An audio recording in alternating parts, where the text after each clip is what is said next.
Well, he spent decades in the financial world, even co-founded a bank in the weeks leading up to 9/11, but now Scott Shay is an author. Yeah, he joins us today from WJLA, our sister station in Washington, D.C., where I take it, Scott, it's a little colder there than it is here in Las Vegas, so hope you're staying warm. Well, you know, you have a very interesting background. You're the son of a Holocaust survivor, and you became interested in some very heavy topics, yes. The existence of God and the perils, you say, of idolatry. You know, like I said, it's some deep stuff. And you said these conversations, as these thoughts started all over lunch? They did really start all over lunch, but I kept having them. People would tell me that, why are we paying attention to God? Why shouldn't we just enthrone man? Man is the top dog in the universe. And I heard that from business clients, I heard that from my children's friends, I heard them from folks in the university who I knew, and I thought that it was critical to write a book about why, unlike every other document, every other myth, why it's rational to believe in the God in the Bible with all we know about science and the historicity of the Bible and our sense of modern morality.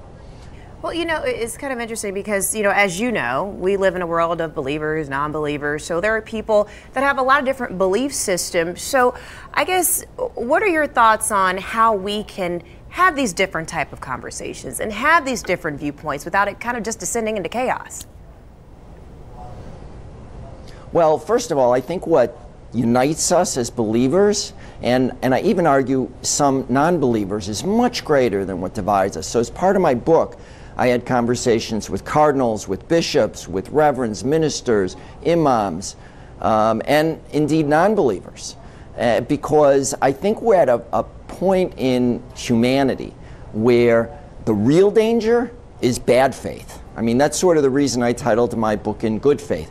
Because bad faith is about idolatry. It's about a set of lies about power. It's ascribing superpowers or super authorities to finite beings, people, natural processes, ideologies, and there's so much of that going on that we have to go back to the answers of the Bible, which are pretty good. I mean, and extraordinarily relevant. The thing that surprises people is how those answers are so relevant today. How the Bible is straight out of today's newspaper.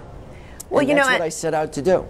Well, you know, Scott, and that's why, you know, we have these platforms like TV so people can express their different viewpoints and what they think about things. And obviously you got our company's attention, Sinclair Broadcast Group, and they thought it was something that, you know, they wanted people to get exposed to. So, you know, it's kind of interesting how you made that turn from being a financial guru to now exploring these very heavy topics. So we thank you very much for being with us and hope you have a very happy holiday.